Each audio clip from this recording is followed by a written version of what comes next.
I think it should buff out. I'm not 100% sure, but I don't know, maybe 15,000 kilometers on it, something embarrassing. Whoa. Ooh, little tire spin there, buddy. That's a different. Look at it pick up.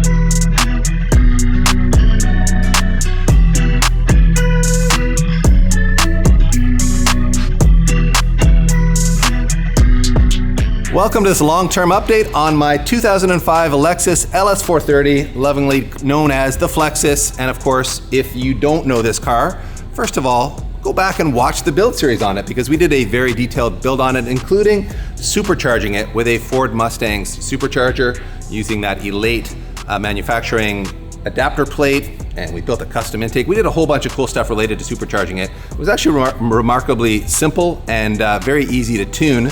And as for the rest of it, well, obviously we've lowered it on Fortunato coilovers. We put these beautiful augment wheels on it, which are like an homage wheel back to Mark II Supra wheels. And I've thoroughly enjoyed this car as my daily driver. In fact, I've put about 25,000 kilometers, or let's say 17 or 18,000 miles on it since we completed this build. And before we go out on a drive and talk about how reliable it's been, you know, what I might want to change on it, what I might do differently if we were to do the build again, we've got a few little things to attend to here because the daily driving life has been a little hard on her. Parking at zoos a lot, as the dad life requires, means sometimes you're parked next to, you know, soccer moms in minivans, or in this case, an RV, who pulled out and swiped the bumper a little bit and left this low-grade white paint on there from their RV. I think it should buff out. I'm not 100% sure, but when I came out and found it like this, the front lip was also kind of like hanging off. So I had to like steal some bolts off other places on the car to bolt it back on. And my wife was also driving it a bit while her Prius was being worked on. And she didn't really know about the low life. This car is pretty low. She hit like a dip in the road and bottomed it out. And it kind of forced the bumper up. And this had sort of popped out. So I had to pop it back in again, but you can see some paint got removed here. And the lip got banged up even more. So we're gonna need to, I think, take the front bumper off and find out if there's any like brackets in here that got bent a bit. Basically refit it again so that it fits properly.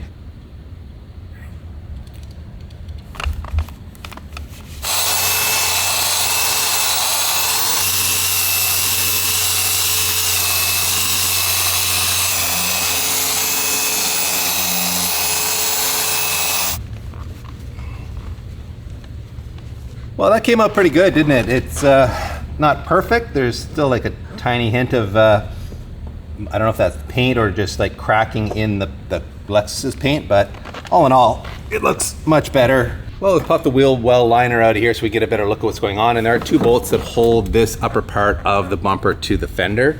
And now that we've loosened those off, I can push this back in and get it into good alignment like I have here. And then we can just tighten those bolts back down again. So I don't think we actually need to take the whole front bumper off, do we, Pete? We just need to loosen both sides, kind of adjust the way it's fitting to the bumper here and tighten it back down. The other thing we need to do is an oil change. I am actually long overdue for one. The last time I did it was in the fall of last year, but luckily for me, I used Valvoline's Extended Protection Full Synthetic, which is their highest performing motor oil.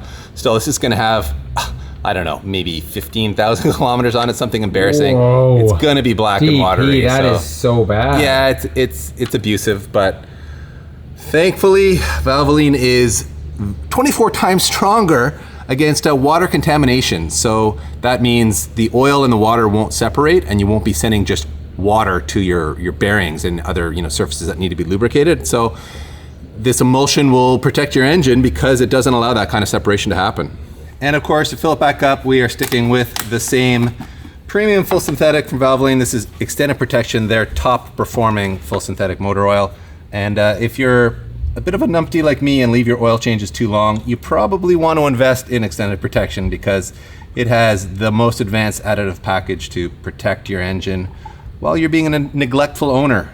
The engine bay is filthy from lots of street use, although I didn't drive it in the winter, just drive it in like the 3 milder seasons here. But the beauty of this OE airbox is that, we don't have a big exposed air filter here that's getting packed full of dirt. So this is a nice setup for a car that you drive in a dirty environment like Hamilton, Ontario. So clean the engine bay up. Yeah, we could power wash it, but I'm just gonna give it a spritz with a little bit of Sonak's brilliant shine detail here, make it look better, make myself feel a little better about it, because I do love this car and I want it to look good, but I don't have time for detailing that often. As you can see, the engine bay is looking, well, almost as good as new. And by the way, if you're curious, that's an M112 Supercharger off of a Mustang. You can also fit up an M122 if you want more power. And the way we're controlling that is with the factory ECU. However, we have had it retuned by All for Swaps via their North American distributor at Quantum Auto. They're in California, and they can take your factory ECU and they can tune it for the supercharger. It still uses the factory MAF system, so it's designed to really work below 6 PSI, which this is at. I think we got about 5.5 PSI out of the system. So they've sent me an update to it, because the last time we were on the dyno, we were in the safe zone, but a little bit on the lean side as far as fuel mixture went. And we made a peak horsepower of 299 wheel horsepower, and I think it was 288 foot-pounds of torque. So about 80 wheel more horsepower, and I think something like 75 foot-pounds torque more. So this, I don't think, is going to really change those peak numbers on the dyno. It was really just fattening up the tune so that any lean spots are gone. The number one question we get when people see the Flexus out in the wild is, what are those wheels and where do I get them? And as you'll know if you followed along, these are a custom wheel made by Augment Wheel Company, and they were designed as sort of an homage to the second gen Supra's wheels, which I really liked. He actually offers these both in this like 4-bolt style, although this is a 5-bolt car, or he does them in a 5-spoke style that matches the 5-bolt setup better if you prefer that look. In any case, these wheels really do make the car in a lot of ways. It just gives the car so much style. I absolutely love them. However, we do have a bit of an issue. We noticed when the car was up in the air that we have a lot of wear on the inside here, and we're not certain. There's actually places, might not be on this tire, but there were places on the other front tire where it was worn right down to cord. Actually, you can see some cord right there. Why this is happening, I'm guessing our alignment has slipped out of spec somehow.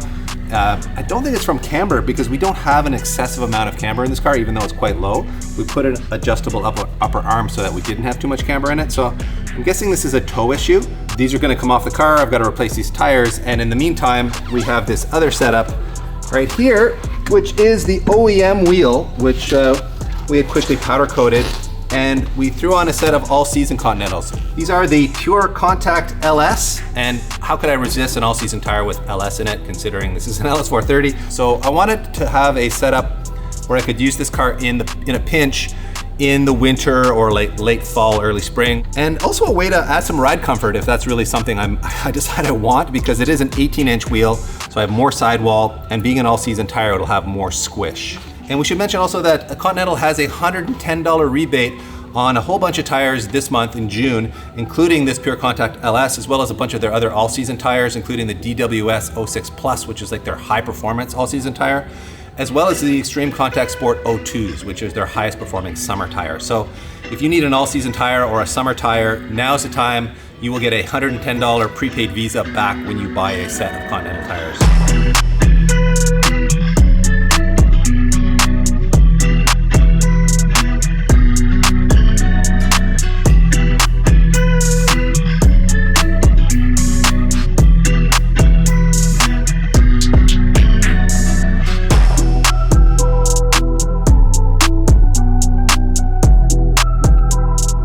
Well, there you go, fellas. If you wanted to see the Flexus all murdered out, now is your chance, because that is what black on black looks like on this car, and I don't hate it. It actually looks pretty cool.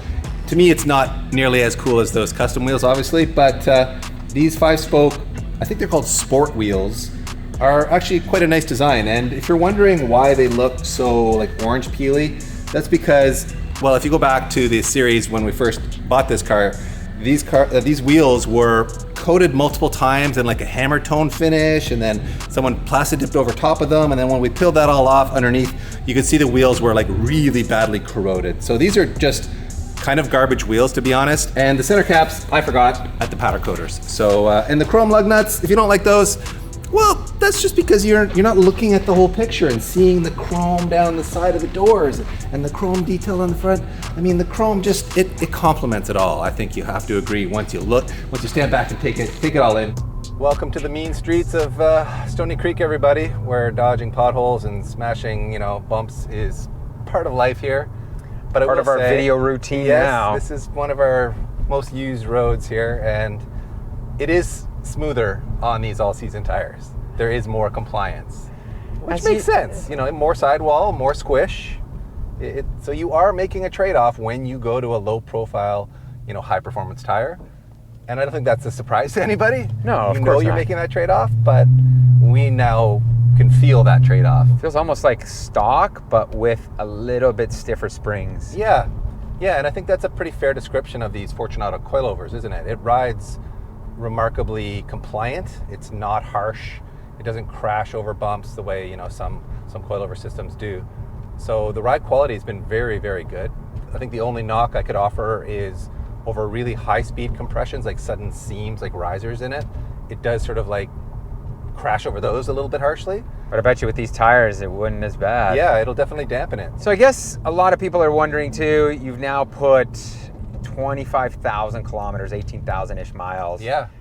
Tell us, man, have you had to do any work? I know the answer, but people don't. Because if there was any work involved, you would have been doing it. That's right. But no, we haven't had to do anything to this car, have we? It's been absolutely bulletproof. I mean, other than those tires, which we just saw today, yeah, that's literally the only wear item we've even had to deal with, other than like changing the oil. We haven't had to do a brake job, nothing. And that is phenomenal, given that this is a bolt-on supercharger setup. It is. That is somewhat custom-ish. Yeah. But man, like to run 25,000 kilometers with no issues is pretty remarkable, and it just kind of blows me away, truthfully. Like usually with that kind of stuff, there's always something that comes up. Yeah, you would expect a little boost leak or a squeak here or there, but we've had no issues at all. And yeah, we've got a lot of traffic, but I should also mention this is a non-intercooled supercharged setup. Elate now offers this with an intercooler built into the adapter plate, the manifold basically. So you could have this intercooled if you want to. Little beans here, DP. Sure. Oh, so smooth, so quiet, and then it just pulls up top, man. Oh, it's really strong in the top end. So from like 0 to 60 or say 0 to 100 kilometers, it's not impressively fast. Yeah. It's certainly quick enough to do what you want it to do, but it's not like, wow, that's fast. Yes. But where it does actually surprise you and kind of like, does give you a little wow factor is from like 80K to say 140K. Yes. In that range, it pulls like a freight train. Like I'm always stunned when I'm on the highway, I get stuck in a bit of slow traffic and I then make a pull around the traffic. It's really quick. Yeah. It's really satisfying to make those kinds of like power once pulls. The weight is moving, yes, exactly. then the power comes on, where it takes time and that's a lot more, analogy, I would say. Inertia, momentum to get this whole thing moving, right? The big barge. Once it's in motion, it wants to stay in motion. With the supercharger, we're getting like 9.5 liters per 100 kilometers, or about 24 miles per gallon. Right, yeah. And that's with a combination of city and highway driving. Wow. I do have a little pulsation in the brake pedal. These brakes do have 25,000 kilometers on them now, and I do notice under certain conditions I get a little pulsation. So that's kind of like your typical, brake pad wear issue. And they're slotted. They are slotted. Slotted rotors tend to do that when they're not used on the racetrack quite a bit, I find personally. So yeah. And I have given them, what my dad would call an Italian tune-up, where I just like pound on them real hard to like clean the material up. Yeah. It does seem to help make the vibration go away. Yeah. So maybe it's just a pad deficit issue, but let's ooh, a little tire spin there, buddy. That's the difference. Wow, look at it pick up. Yeah. See, it wouldn't spin the big 265 summers, but with this being a narrower 245 all season, it actually spun that rear tire. Wow. That was mildly exciting for me. But I'm not driving this car to excite myself, Peter. I'm driving it to relax. Yes. Take my kids just a to little the bit zoo. of supercharger power when you need it, right? You've got it when you need it, and you know, you can rip an on-ramp or an off-ramp in this car, and it's actually remarkably fun in that scenario too. So it's not like it's not a fun car to drive. I really do enjoy driving it, but I especially value the fact that it's just a great cruiser, and that's what I. That's really where it shines, right? Like this is not supposed to be a fast sports sedan. No. So truthfully, it's got a added power, but it still does what it's supposed to do well, and I think that's ultimately what makes this car so special, right? Exactly. It's a very good luxury sedan. Yeah. It was world class in its day, and to me, in many ways, it still is world class. I like the simplicity of it versus like modern luxury cars, which are so complex with a million systems on board. Yes, and stuff. yeah. I do like this era of car a lot for that modern but still simple in a sense. Yeah. Well, there you go, everyone. That is an update on our Lexus LS430 and all its goodness, and it truly is a car I enjoy driving on a daily basis. It's so comfortable. It just suits my lifestyle very well at this point in my life. However, Pete and I have talked about, since we are in the business of building cars around here, what would we replace it with? And we did, in fact, have a look on Auto Trader and Facebook and all those places you look at a Lexus ISF, so a first-gen ISF, because if there was something that I would replace this with, that is a pretty tempting option. And it's still an automatic. I know some of you manual purists out there will be angry, but we got a shop full of manuals. We have a lot of stop and go traffic around here, so having a daily that's an automatic is actually really nice. And I think the ISF with that 5-liter V8 would be pretty sweet. It would just be a sportier version, maybe a slightly smaller and sportier version of this in some ways, wouldn't it? And Elite Manufacturing does make an adapter plate for that engine, so we could in fact supercharge it, which would be pretty darn cool. And then I'd be beating up on all of Pete's M cars and Toyota would win again. Anyway, guys, thank you so much for watching. And if obviously you have any questions about the Lexus and what it's been like to live with for the last couple of years, put those questions in the comments and I'll be sure to answer them. And who knows, let us know in the comments too what you think I should replace it with. If not an ISF, then maybe an LFA PT. What do you think? Oh, wow. Yeah, of course. Let's dream big, everybody. Let's dream big. Automatic, 4-door, family cruiser. Those are your limitations in the comments below. Thanks again, guys, and we'll see you in the next one.